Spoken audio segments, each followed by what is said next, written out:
Johannesburg, May 16th, 2025.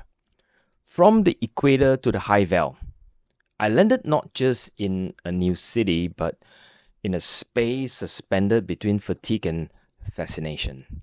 It's always like that, isn't it?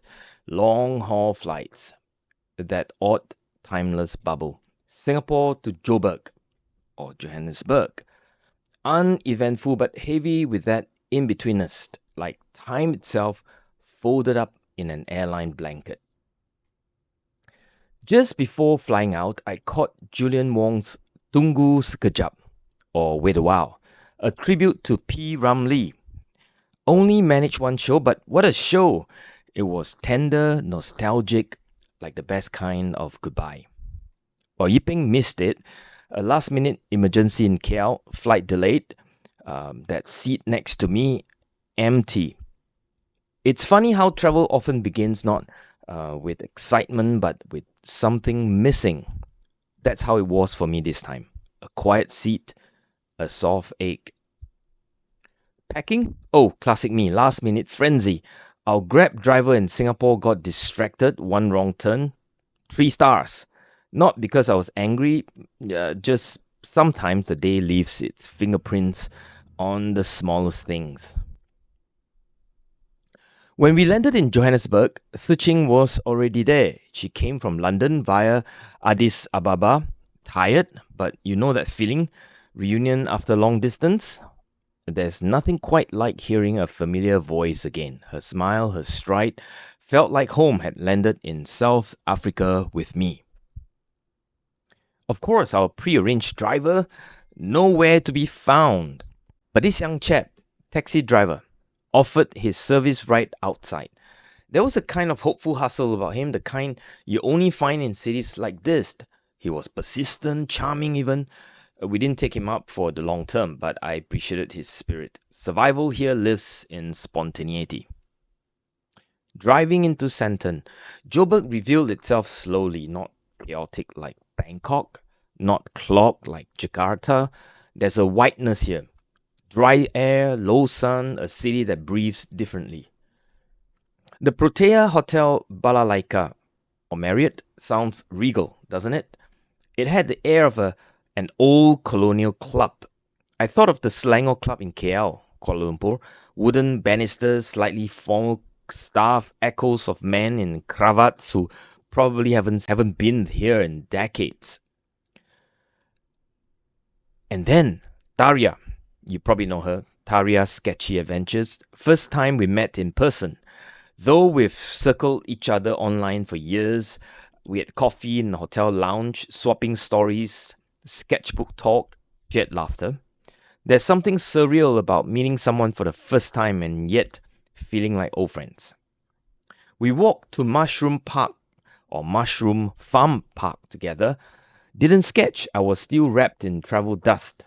But we recorded a podcast episode. You can catch it with a link up here. Talking about art, memory, cities, what it means to see. And we promise to meet again. Joburg has that pool. It asks you to come back. After a short rest, the three of us, Yipeng, Siching and I, took the hotel van to Nelson Mandela Square. It's a strange place, really. Opulent, polished, named after a man who lived in chains, now lined with cafes and boutiques, but it pulses with life.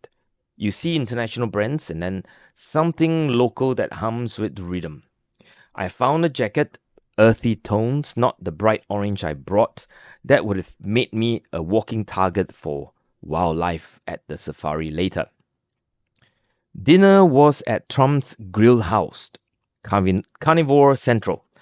Our waiter, Brian, confident, smooth, like a stage actor who moonlights as a sommelier.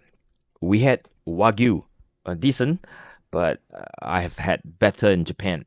The Merlot though, Constantia 2021, dry, sun-warm, velvet in a glass. And the price, let's just say Singaporeans would weep with joy. But what stayed with me most wasn't the steak. It was the people, the eyes, the way someone lifts your suitcase, not because they must, but because there's dignity in the doing. That's Ubuntu. I didn't read it, I felt it. That shared humanness, the interdependence, not charity, connection, not obligation, community. Ubuntu does not mean that people should not enrich themselves. The question, therefore, is are you going to do so in order to enable the community around you to be able to improve? Quote, Nelson Mandela.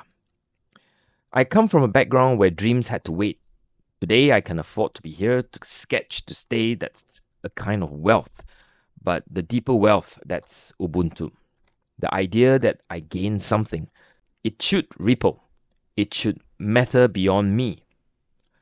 I look around at my fellow travelers, old friends, new soil, guides who unfold stories like origami, a driver who turns a steering wheel into a history lesson.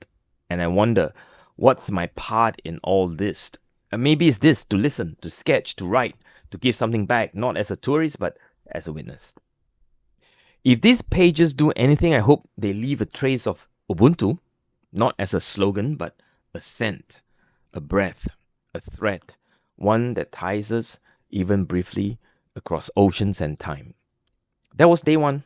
Thanks for coming along. More to come. This land, it's already speaking.